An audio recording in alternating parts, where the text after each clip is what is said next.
Remember, when you subscribe to our channel, click on the red subscribe button and be sure to ring the bell so you get notified every time we have a new video. Thanks again. Are you ready? Have you ever seen light marble that blows your mind? I'm going to teach you in this video right now how to use light color additives to emulate Mother Nature and mimic stone. We're going to do that in a fun way by tilting this board.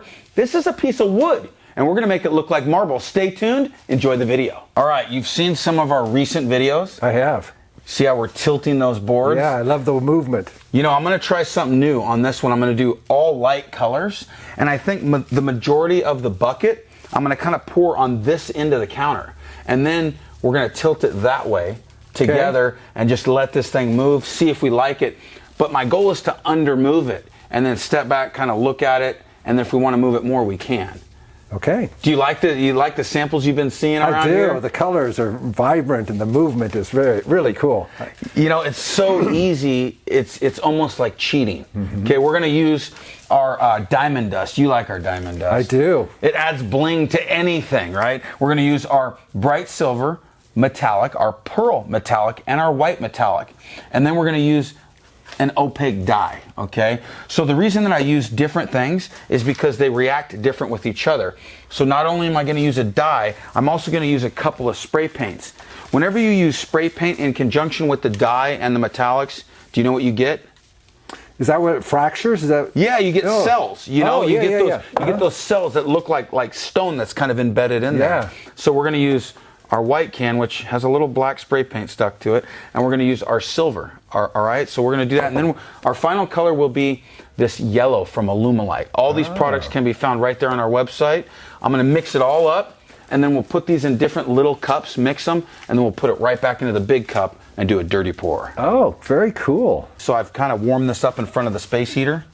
Oh yeah, that's. And the reason I do that is so that when I pour it out, it's really liquid. Oh, it really very wants cool. to flow for me. You're always working on projects. You're doing another lamp, log cabin lampshade, right? Well, it's more of a above the mirror light. Nice. With lights that'll come down. Okay, very cool. I can't wait to see that. You know, you brought that over. Guys, did you see Ken's log cabin lampshade that we created? It went so cool. He's making another one with different colors, right? Yeah. That's cool. Yeah. I can't wait to see it. This one's a little different. It's fun.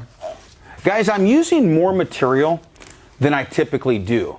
Couple reasons why. Number one, I've been noticing that I'll get this pour out just how I like it, but there'll be some bald spots. There's a couple things you can do. First, you can do like just a squeegee coat to kind of wet the whole piece out, maybe do a little bit of effects there, and then pour, and it'll kind of slide, and even if it doesn't go everywhere, you're okay. But in this case, I really want to use epoxy to coat the whole thing, because after I pull this tape off, it's coating those edges beautifully.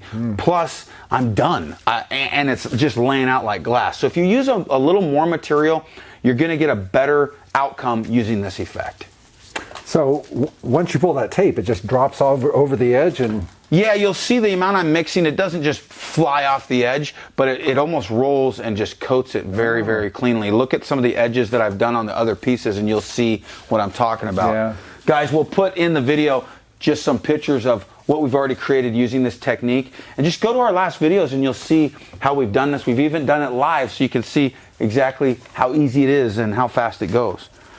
You know what I like about your edges too, Mike, when you do this is the colors flow off with it. So the patterns and the colors flow off the edge too. And yes, I love the smell of Bondo.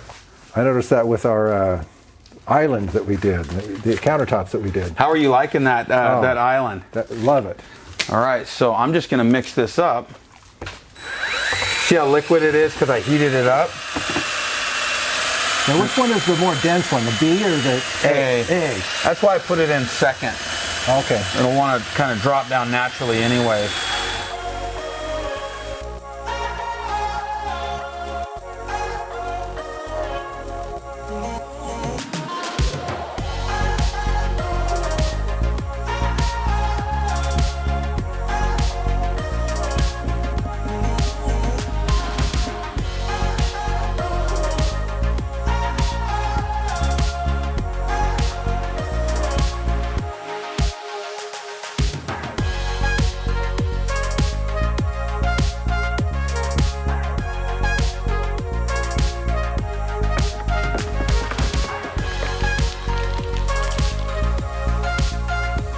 silver, a little bit of white, a little bit of yellow. Pour a little bit of that diamond dust in there, and then I'll spray some of this. Nice. So we're actually making layers of this stuff then. Mm-hmm. Kind of, because it kind of goes in the middle and then just does its thing, you know?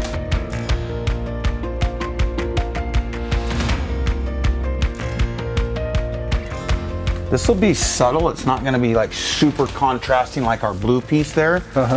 But I think for a countertop, it's going to be sought after. Guys, let me know in the comments on your countertops at home.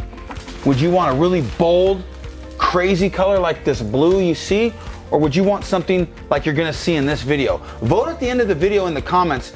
I like this white one, or I'd want something more bold. Let us know in the comments below.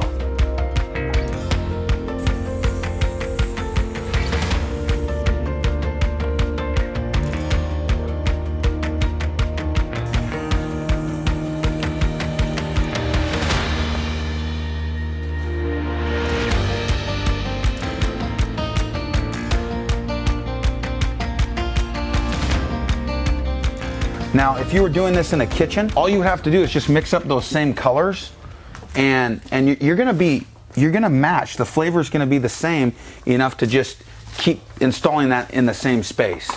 So you don't have to remember exactly how you put it in the bucket. There's no method to that. You just simply mix up the same colors, and just like you saw with our little blue piece, it would match the big blue piece. It was just the same colors, not the same exact. Well, that makes it easy in case you ever have to repair something or add something, right? Yeah, exactly. Or if you're doing 10 different pieces in one house. Oh, wow. That is so amazing. It's an already finished pattern from the bucket. Now you know why it's my new favorite way to do this. I can see that. So pick it up. We'll come this way. Just tilt.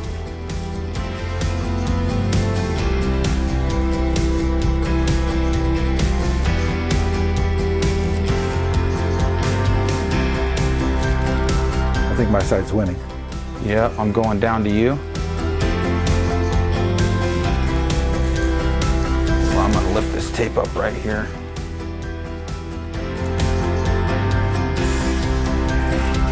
Okay, can you go a little lower? There we go. See, I'm just running it. We're running off the side. We are? Oh, okay, come back up to me. Isn't that beautiful? That is. Tell me that doesn't look like real stone. It does. I love the colors. Even though they're all light, they contrast enough to make it very pretty. Uh-huh.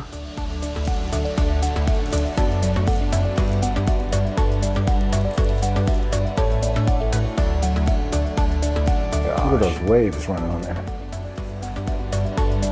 All right. Let's set that up and kind of look at it here. See this bald spot here? Oh yeah. I'm just gonna use a little bit of this out of the bucket.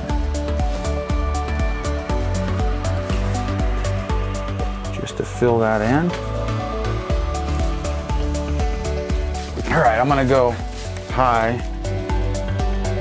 I love watching it move. Yes, it's more subtle now. You can tell it doesn't move quite as fast as it did. Right, just torch the air out. A little bit of pink would be beautiful in a color like this. I'm gonna let that sit for a little bit more. I'm gonna use the excess there. Okay. I'll get a sample ready and we'll just make another little sample. Okay.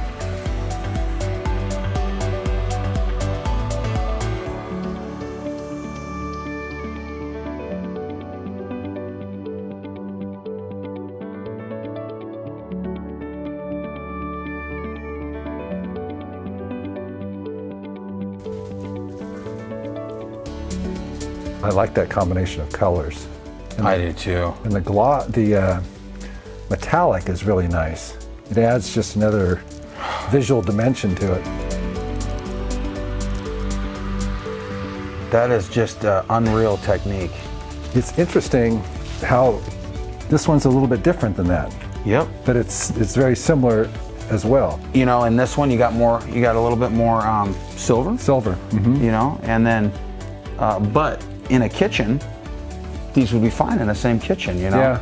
Yeah, because it's all the same colors, right? Mm-hmm. And when you get natural rock, some of the pieces of rock have different highlights than others.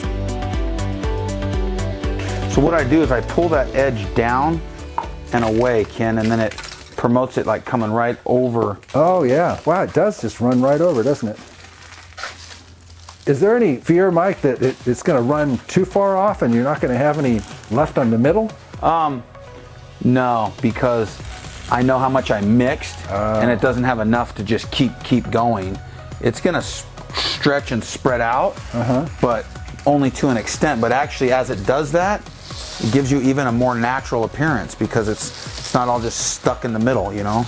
I get asked all the time when we do this technique, how would I do this over an existing countertop? Well, you would get creative. First, you can use gravity, which is that bucket pouring out, and then wanting it to level, guys. So you can actually pour that out on a flat stationary countertop and then use a squeegee or heat or air, a blow dryer, a heat gun. Those kind of things will move that around, but you wouldn't want to pour it all in one spot. You want to pour it, kind of let it flow, manipulate it, pour another color, kind of do that same technique right there on your surface. But being able to tilt this, was that easy? Yeah, it was simple.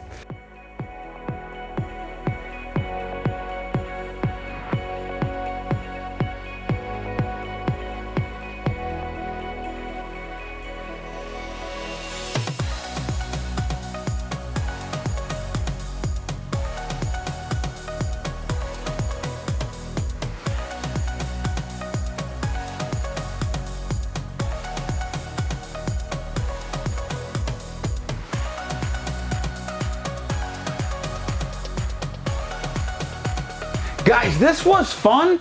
Are you impressed? I think you'll be even more impressed seeing that we can do the same technique, just substituting color additives. Here's the link. Click on it. It's other videos that we do this same process using Stone Coat Countertop Epoxy. You got this. We'll see you on the next video.